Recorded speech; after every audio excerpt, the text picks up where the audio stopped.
प्रश्न है, यदि 7 क्रमागत संख्याओं का औसत 33 हो तो इनमें से सबसे बड़ी संख्या कौन से होगी। 7 संख्याएं हैं क्रमागत, उसका औसत 33 है, तो 33 बीच में होगा, 3 इधर संख्या होगा, 3 इधर संख्या होगा, तो बड़ी संख्या पूछा है तो 3 प्लस कर देंगे तो 33 3 36 हो जाएगा। ठीक है दोस्तों, यही लगना है टाइम, एकदम 2 सेकंड लगना है टाइम। ये तो मैं बोल करके बता रहा हूँ तो लग रहा है टाइम, दिमाग का कोई स्पीड नहीं होता है, एकदम 2 सेकंड में उत्तर आएगा। तो स्वागत है आप सभी का आपके अपने YouTube channel dynamic success point में। तो सीखने के लिए वीडियो को जरूर पूरा देखें दोस्तों, तब आएगा मज़ा आपको हमारे साथ पढ़ने का, और तभी दिखेगा फ़ायदा कि हम जो आपको बताना चाह रहे हैं, जो आपको बनाना चाह रहे हैं, वो तभी बन पाइएगा जब आप वीडियो को पूरा देखेंगे। ठीक है दोस्तों, चलिए स्टार्ट करते हैं बिना देरी किए।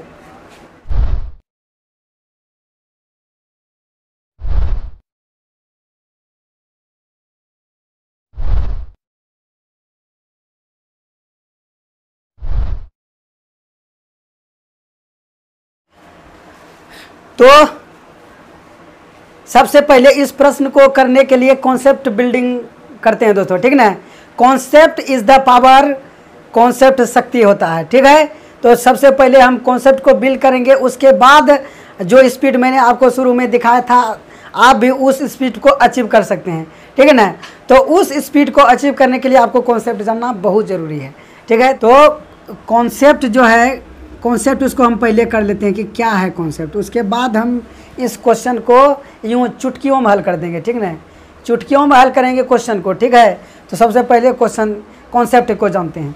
तो कॉन्सेप्ट क्या है कि n लगातार संख्याओं का औसत हमेशा, कॉन्सेप्ट देख लीजिए, n लगातार संख्याओं का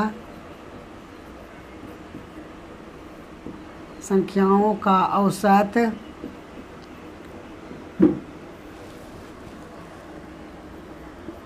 हमेशा मध्य पद होता है यदि पदों की संख्या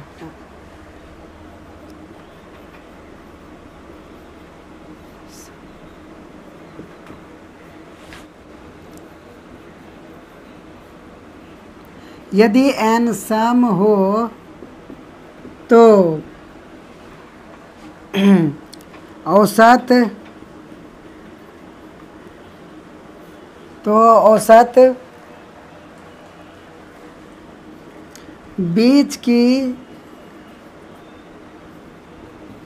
बीच की दो संख्याओं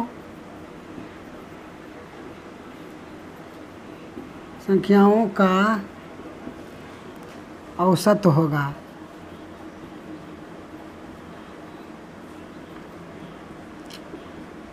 ठीक है, तो यही है कॉन्सेप्ट, ठीक ना, कि n लगातार संख्याओं का औसत हमेशा मध्य पद होता है, ठीक। यदि n विषम हो, n यानी पदों की संख्या विषम हो, यदि n सम हो तो औसत बीच की दो संख्याओं का औसत होता है, ठीक है ना दोस्तों। यही कॉन्सेप्ट है, एक बार फिर रिपीट कर देते हैं। आप वीडियो को पॉज करके कॉन्सेप्ट को आप नोटबुक में लिख सकते हैं, क्योंकि लिखने वाला भाग है, लिखने वाला चीज़ है, इसको ज़रूर नोट कर लें।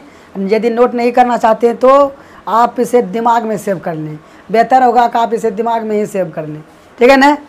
तो फिर से रिपीट करता हूँ कि कॉन्सेप्ट है क्या, कि n लगातार संख्याओं का औसत हमेशा मध्य पद होता है यदि n विषम हो, यदि n सम हो तो औसत बीच की दो संख्याओं का औसत होगा, ठीक है। चलिए इसको हम और समझाने की कोशिश करते हैं, ठीक।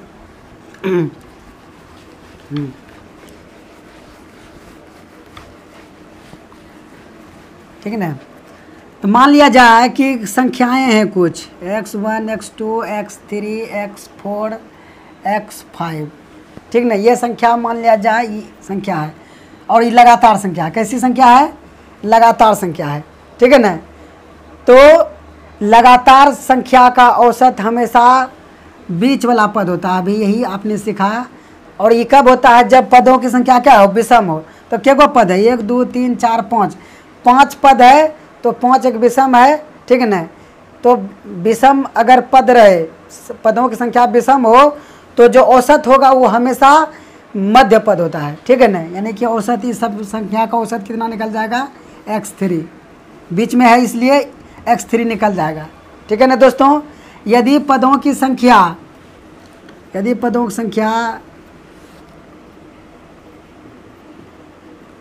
6 गो होता है, ठीक ना, यदि पदों की संख्या 6 गो होता है तब औसत क्या होता है, तब औसत होता है बीच का जो 2 गो पद है उन दोनों का औसत, यानी कि x3 जोड़ x4 बटे 2, ठीक है ना। मतलब कि यदि पदों की संख्या सम हो तो बीच वाला जो पद होगा उन दोनों का औसत ही पूरी संख्या का औसत होगा, ठीक है ना। और औसत मतलब होता है हमेशा मध्य पद, बीच वाला पद। तो देखिए कि x3 इधर से कर रहे हैं तो x4 बीच में आ रहा है, इधर से कर रहे हैं तो x3 बीच में आ रहा है, तो दोनों बीच में नहीं आ रहा है, तो दोनों के बीच में जो होगा वही औसत होगा। तो दोनों का बीच में मतलब दोनों का औसत, ठीक नहीं, दोनों का औसत निकालनी है तो आ गया बीच वाला पद। मतलब कि यदि पदों की संख्या सम हो तो बीच वाला जो 2 गो है उसके बीच वाला औसत होगा, ठीक ना। और यदि पदों की संख्या विषम हो तो एकदम जो बीच में होगा तो वही होगा औसत उसका पूरी संख्या का, ठीक है ना। तो दिस इज़ द कॉन्सेप्ट, यही कॉन्सेप्ट है। और इसी से देखिए क्वेश्चन कैसे हल होता है, ठीक ना। मैं बोलता हूँ कॉन्सेप्ट इज़ द पावर, ऐसे नहीं बोलता हूँ, ठीक नहीं, इसमें कितना पावर है अभी मैं आपको दिखाता हूँ, ठीक है, तब आपको पता चलेगा। चलिए अब इस क्वेश्चन को हम हल करते हैं, ठीक ना। कॉन्सेप्ट आप सीख गए हैं, अब हम इस कॉन्सेप्ट से क्वेश्चन को हल करते हैं। प्रश्न की 7 क्रमागत संख्या का औसत 33 हो तो इनमें से सबसे बड़ी संख्या कौन सी होगी, यही है प्रश्न है, ठीक है। तो 7 गो क्रमागत संख्या है, ठीक ना, 7 गो क्रमागत, 1 2 ऐसे करके 3 4 5 6, वो संख्या क्या है हमको पता नहीं है, 7 गो संख्या, लेकिन ऐसा बोला कि 7 क्रमागत संख्या है, कौन सा क्रमागत कहाँ से स्टार्ट हुआ है हमको पता नहीं है, ठीक है ना, मैं नहीं जानता हूँ, है ना। लेकिन एक बात वो बोल रहा है, ठीक ना, कि औसत जो है 33 है, ठीक ना, औसत 33 है और पद की संख्या 7 है। तो अभी आपने सीखा कि यदि n विषम हो तो औसत हमेशा बीच वाला होता है, तो n यानी यहाँ पदों की संख्या 7 है जो कि विषम है, तो जो औसत होगा वो बीच वाला होगा, तो बीच में कौन है, यही है, ठीक ना, यही औसत होगा, है ना। तो यही दिया है कितना, 33, ठीक। और कैसन संख्या है, क्रमागत संख्या है ना, क्रमागत संख्या मतलब 33 के बाद ये 34 होगा, ये 35 होगा, ये 36 होगा। हमसे पूछा है सबसे बड़ी संख्या कौन है, तो यहाँ सबसे बड़ी संख्या कौन, 36 हो गया उत्तर। और इधर यदि हम ज्ञात करना चाहें तो इधर हो गया 32, इधर हो गया 31, इधर हो गया 30। आप देखिए यहीं से, ठीक ना, ये हमको दिया था, गिवन था, ठीक ना। यहाँ से अब कई प्रश्न बन सकता है, वो पूछ सकता था कि औसत से पहली वाली संख्या कौन है ना, ठीक ना, ये औसत से पहले वाली संख्या कौन है, तो 32 हो गया। पूछ लेता कि छठा संख्या कौन है, तो 35। अब पूछ लेता कि दूसरी संख्या कौन है, तो 31। कुछ भी पूछ सकता है, योगफल पूछ सकता था कि दूसरी और पाँचवीं का, दूसरी और पाँचवीं का योग कितना है, ये भी पूछ सकता है आपको। मतलब कि आप इतना आप कर लिए तो क्वेश्चन कैसा भी हो आप कर लेंगे, एकदम आसानी से इजीली कर पाएंगे, ठीक है ना दोस्तों। तो उम्मीद है कि ये कॉन्सेप्ट आपको समझ में आया होगा एक बार। तो दोस्तों ये तो आपने कॉन्सेप्ट की मदद से कर लिया, ठीक है ना। इसका बेसिक मेथड जो होता है, चलिए मैं आपको उसको भी बता देता हूँ, ठीक ना, उसको भी मैं आपको बता देता हूँ, तब आपको पता चलेगा कि कॉन्सेप्ट में दम कितना होता है, ठीक। चलिए इसको हम बेसिक मेथड से करते हैं, ठीक ना, बेसिक मेथड।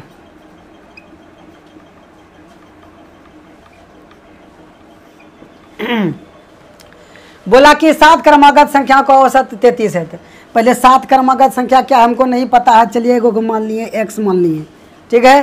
तो अगला जो क्रमागत संख्या होगा कितना होगा, x+1 होगा, x+2 होगा, x+3 होगा, x+4 होगा, x+5 होगा और x+6 6 हो गया, ठीक है ना। तो यही 7 गो संख्या है, क्रमागत संख्या है, और इस सभी का औसत दिया है कितना, 33 दिया है। तो आपको पता है कि एवरेज निकालने के लिए क्या करना पड़ता है, क्या करना पड़ता है, कुल योग बटे कुल संख्या। तो कुल योग निकालिए तो 7x हो जाएगा जोड़ 1 3 6 10 15 21, 21 हो जाएगा। अब बटे कितना, 7 संख्या है तो बटे में 7 कीजिएगा, ठीक है ना। कुल योग बटे कुल संख्या करके एवरेज निकालते हैं, और एवरेज दिया है कितना, दिया है 33, ठीक, एवरेज दिया है 33। अब हल कर लीजिए एकदम, 7x बराबर उधर कर देंगे 1 गुना 21 में, तो 7 21 210 और 7 21, 210 में 21 जोड़ेंगे तो 231, 21 को उधर घटाएंगे, 21 को उधर घटा देंगे तो हो गया 210, ठीक है ना। तो 7 से कट 7 21 30, x का मान आ गया कितना, 30, x का मान आ गया 30, ठीक ना। पूछा है सबसे बड़ी संख्या, तो सबसे बड़ी संख्या यहाँ दिख रहा है x + 6, तो सबसे बड़ी संख्या हो जाएगा कितना, सबसे बड़ी संख्या हो जाएगा x + 6, तो x का मान आया 30 जोड़ 6 बराबर 36, ठीक है। तो ये बेसिक मेथड है, ठीक है, कि कुल योग बटे कुल संख्या। पहले तो आप जाने कि पहला संख्या x माने, फिर क्रमागत 7 गो संख्या जाने, फिर सबका कुल योग बटे कुल संख्या करके इक्वेशन बना करके हल कर लिए। बेसिक मेथड है ये, ठीक है। बेसिक मेथड में भी हम कुछ स्मार्ट तरीका लगा सकते हैं कि आपको पता है कि मतलब कि यदि आपको कॉन्सेप्ट पता है, फिर वही कॉन्सेप्ट पे आ गए हम। यदि आपको कॉन्सेप्ट पता है, अगर आपको कॉन्सेप्ट पता है कि औसत जो होता है बीच वाला पद होता है, तो बीच वाला पद x + 3 हो गया, ठीक ना, और x + 3 का मान दिया है 33, तो x का मान हो गया 30, x + 6 36 हो जाएगा, ठीक है ना। उसके लिए भी आपको इतना को लिखना पड़ेगा। तो उससे बढ़िया है कि आप जो है इसको एकदम इस तरीक़ा से करने जाइएगा तो बनाने तो आ जाएगा, लेकिन नौकरी नहीं आएगा हाथ में, ठीक है ना। यदि आपको जॉब लेना है तो बेसिक मेथड से कुछ नहीं होने वाला है, कॉन्सेप्ट आपको सीखना बहुत ज़रूरी है, ठीक है एकदम। इसके लिए लिखना नहीं पड़ेगा, एक बार आप जान गए कि क्या होता है मने मन करेंगे। 7 क्रमागत संख्या है तो 7 क्रमागत संख्या है तो बीच में चौथा संख्या होगा, 3 इधर होगा 3 इधर होगा, ठीक ना। बीच में हो गया 33, बीच में हो गया 33। अब पूछा है बड़ी संख्या पूछ लिया, तो इधर बढ़ेंगे हम तो 33 34 35 36, 33 है बीच में, और 3 इधर है, 3 गो संख्या सबसे बड़ी हो गया 33 जोड़ 3 कर देंगे 6 हो गया 36 हो गया, ठीक है ना। इस प्रकार से हम कर सकते हैं, समझ में आ गया। चलिए अब अगला प्रश्न को देखते हैं। नंबर 7 क्या है, सतत 5 विषम संख्याओं का औसत 95 है, अवरोही क्रम में चौथी संख्या कौन सी है, ठीक है ना। सतत मीन्स होता है लगातार, 5 विषम संख्या है, औसत दिया है 95, अवरोही क्रम में चौथी संख्या आपको बताना है। आप ही चाहें तो मेंटली कर सकते हैं, ठीक है ना। तो पहले मैं आपको करके दिखाता हूँ, उसके बाद बताऊँगा कि आप एकदम बिना इसको लिखे कैसे कर सकते थे, ठीक है दोस्तों। चलिए सीखते हैं। बोला कि 5 गो सतत यानी लगातार संख्या है, कहनो विषम संख्या है, ठीक ना। तो 5 गो हमको पता नहीं है कहाँ चालू है कहाँ अंत होगा, लेकिन एक बात वो बोला है कि औसत कितना है 95 है। तो औसत 95 है। आपको पता है कि पदों की संख्या, आप कॉन्सेप्ट जानते हैं, आपको मैं कॉन्सेप्ट अभी बताए हैं। कॉन्सेप्ट क्या होता है कि यदि पदों की संख्या n लगातार संख्या है और विषम है, ठीक ना, n, तो बीच वाला पद होगा औसत, ठीक है। तो 5 गो संख्या है तो बीच में जो होगा वही होगा औसत, तो 95 औसत बीच वाला होगा, ठीक है ना। तो औसत दिया है 95। तो इससे पहले वाला कौन विषम संख्या होगा 93, और इससे पहले वाला विषम संख्या कौन होगा 91। इसके बाद वाला पूछे बोले तो विषम संख्या कौन होगा 97। इसके बाद वाला विषम संख्या कौन होगा 99, ठीक है दोस्तों। संख्या 5 को हमको प्राप्त हो गया, ठीक है ना। अब क्या पूछा है, अवरोही क्रम में चौथी संख्या बताना है। अवरोही क्रम मतलब होता है घटते क्रम। घटते क्रम मीन्स इधर से, देखिए इधर से इधर जाएंगे तो बढ़ते क्रम हो गया, इधर से इधर आएंगे तो घटते क्रम। घटते क्रम में चौथी संख्या बताना है, तो इधर से इधर आना है हमको और चौथा बताना है। 1 2 3 4 ई होगा उत्तर, ठीक है ना। 93। तो ऑप्शन जो दिया हुआ है कोई भी ऑप्शन में 93 नहीं है, किसी भी ऑप्शन में, तो ये कट गया, ख़त्म ख़त्म ख़त्म ख़त्म, ऑप्शन ई चला जाएगा, ठीक है ना। क्योंकि अवरोही क्रम में चौथी संख्या कौन है? 93 है, और 93 तो ऑप्शन में दिया नहीं है, तो नन हो जाएगा सही, ठीक है दोस्तों। तो एकदम बहुत ईजी है, आप इसको मेंटली भी कर सकते थे। कैसे? आप जान गए हैं कि औसत मीन्स होता है मध्य पद, ठीक है ना, और 5 गो संख्या है तो बीच में होगा ये 95। अब 95 के बाद वाला कौन विषम संख्या होगा? 97 99, यानी कि हो गया 97 99। इससे पहले वाला कौन हो गया? 2 गो विषम, तो 95 है, 93 91, ठीक ना। तो आ गया देखिए 95 इधर 99 97 95 93 91 आ गया। बोला क्या है? घटते क्रम में, ठीक है ना, घटते क्रम में, आपको दिमागे में सब करना है। घटते क्रम में 99 से स्टार्ट करेंगे तो चौथा संख्या तो 99 97 95 93 93 होगा चौथा संख्या, है ना। तो एकदम आप इसको बिना लिखे कर सकते थे।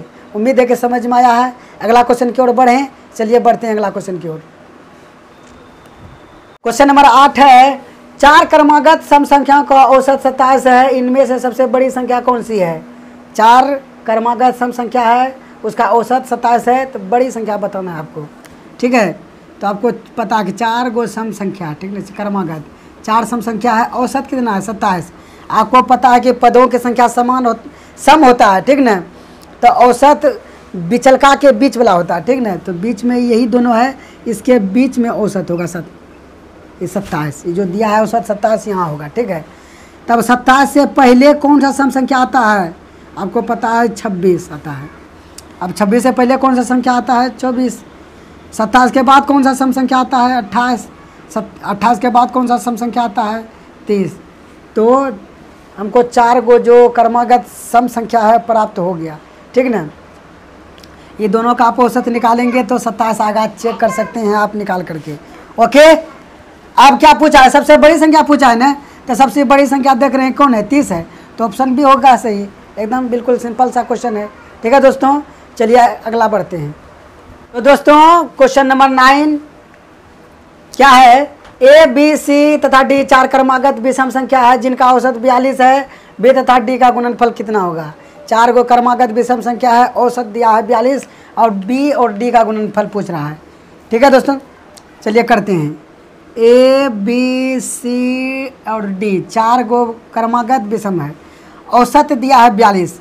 आपको पता है कि जब पदों की संख्या सम रहता है तो जो औसत होता है बीच वाला जो 2 गो होता है उसका औसत होता है, ठीक ना। यानी कि ये जो औसत होगा ये दोनों के बीच में होगा। 42 जो होगा ये दोनों के बीच में होगा। तो इससे 42 से पहले वाला विषम कौन होगा? 41। और इससे विषम पहले वाला विषम 39। 42 के बाद वाला विषम 43, ठीक है ना। इसको हम घेर देते हैं 43। और इसके बाद वाला विषम 44, ठीक है, ठीक है ना। तो हम ए बी सी डी का मान प्राप्त हो गया। बोला बी तथा डी का गुणनफल कितना होगा? तो बी गुना डी पूछा है, तो बी का मान आया 41 और डी का मान आया है 44, ठीक ना। सॉरी यहाँ गलत हो रहा है, 43 के बाद होगा 45, ठीक है ना। तो संख्या प्राप्त हो गया 39 41 43 45, ठीक ना। ये तो विषम संख्या है नहीं, ये सम संख्या, इसको ये औसत था। औसत ये दोनों के बीच में होना चाहिए था, ठीक है। अब बी गुना डी पूछा तो बी का मान 41 और डी का मान 45, ठीक है ना। डी का मान 45, ओके। तो अब देखिए अब क्या कर सकते हैं। अब कोई स्टूडेंट होगा यहाँ तक भी कर लेगा, ठीक है ना। अब क्या करेगा वो 45 गुना 41 करेगा। लेकिन यदि आपको कॉन्सेप्ट पता है तो आप बिना कैलकुलेशन किए उत्तर ला सकते हैं, ठीक है ना। कैसे ला सकते हैं? चलिए मैंने आपको एक कॉन्सेप्ट बताया, लास्ट डिजिट कॉन्सेप्ट, और मैं बार बार कहता हूं कि concept is the power. Concept ताकत होती है, ठीक है ना। यदि आपको कॉन्सेप्ट पता है तो आप बहुत जगह कैलकुलेशन नहीं करके भी उत्तर ला सकते हैं। जैसे कि यहाँ हम लास्ट डिजिट आपको कॉन्सेप्ट बताए थे कि हम जो भी गणित में जोड़ घटा गुना भाग करेंगे हम लास्ट अंक के साथ करेंगे, ठीक है ना। तो यहाँ लास्ट अंक 1 है, यहाँ पर 5 है, तो 5 गुना 1 5। तो जो भी b गुना d का मान होगा उसका लास्ट अंक कितना होगा? 5 होगा। देख रहे हैं कि सिर्फ और सिर्फ सी में ऐसा है। ओके, ठीक है ना। इसमें और भी आप कॉन्सेप्ट लगा सकते हैं। 9 का मल्टीपल चेक कर सकते थे, 9 का मल्टीपल ई कट जाता, ई होता, ठीक ना। फिर जो है कि ई भी कट जाता है ना, बचता ई 2 गो। ये 2 गो में से फिर हम लास्ट डिजिट बाद में लगाते हैं, यही आता प्राप्त उत्तर, है ना।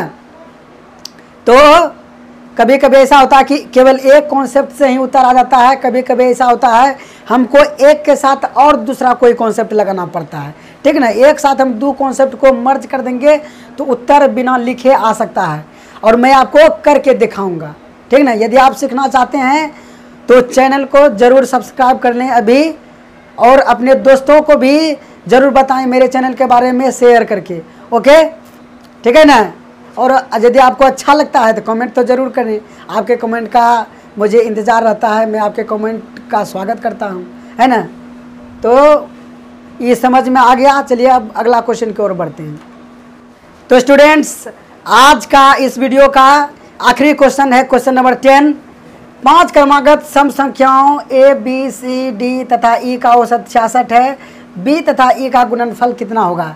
ठीक है, तो 5 क्रमागत सम संख्या है A B C D E, है ना, और औसत कितना दिया है? 66। और आपको पता है कि पदों की संख्या विषम रहता है तो औसत बीच वाला होता है, यानी कि सी का मान हो गया 66, तो बी का मान कितना हो गया? इससे पहले वाला विषम संख्या कितना? 64, और इससे पहले वाला विषम संख्या कितना? 62। 66 के बाद वाला विषम संख्या कितना? 68 और 70। तो ए बी सी डी का मान हमको पता चल गया। अब पूछा क्या? बी तथा ई का गुणनफल, बी गुना ई पूछा है, ठीक है ना। तो बी का मान कितना है? 64, अब गुना, और ई का मान है 70। अब देखिए, अब यहाँ फिर हम कॉन्सेप्ट का उपयोग करेंगे। डीएस कॉन्सेप्ट लगा सकते हैं, मल्टीपल कॉन्सेप्ट लगा सकते हैं, ठीक ना। तो चलिए मल्टीपल कॉन्सेप्ट लगाते हैं। सबसे पहले 70 है तो 0, 70 में 7 गुना 10 है, तो 10 का मल्टीपल होगा। तो 10 का मल्टीपल डी नहीं है तो कट जाएगा, ये सब हो सकता है। और क्या? 64 में 8 है, 8 64 8 है, तो 8 का मल्टीपल होना चाहिए। अभी मल्टीपल कॉन्सेप्ट यदि आपको नहीं पता है तो आप ज़रूर वीडियो देख लें, ठीक ना।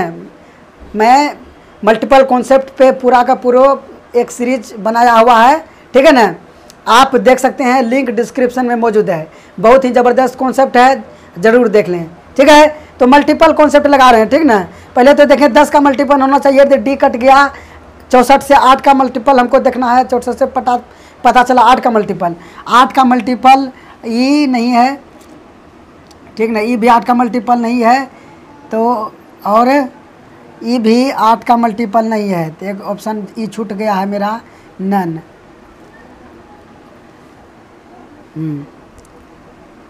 ठीक है, तो 8 का मल्टीपल होना चाहिए था और 10 का मल्टीपल होना चाहिए था, ठीक है ना। ये बैंक में आया हुआ है, बैंकिंग के परीक्षा में आया हुआ क्वेश्चन है, और उसमें 5 ऑप्शन होता है, A B C D E, तो ई नन, ठीक है ना। तो ऑप्शन चला जाएगा नन, इनमें से कोई नहीं, ठीक ना। क्या क्या मैंने पहले तो मल्टीपल कॉन्सेप्ट लगा करके 10 का मल्टीपल चेक किया, ये दोनों ख़त्म हो गया, बचा ये दोनों, ठीक है ना। फिर 8 का मल्टीपल होना चाहिए था, 8 का मल्टीपल ये दोनों में से कोनो न है, तो चला गया ई।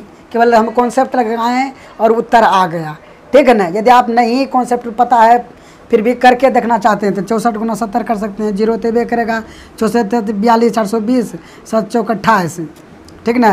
420 और 28 हो गया, 420 और 28 448, ठीक ना। 448, इस पर एगो 0, ये होगा सही उत्तर, ठीक ना। गुना करा दिए हम, 0 0 लिख दिए, 64 गुना 7 करा दिए, 7 42 420 7 चौक 28, 420 और 28 48, 448 हो गया, इस पर एगो 0, तो ये है उत्तर सही, ठीक है।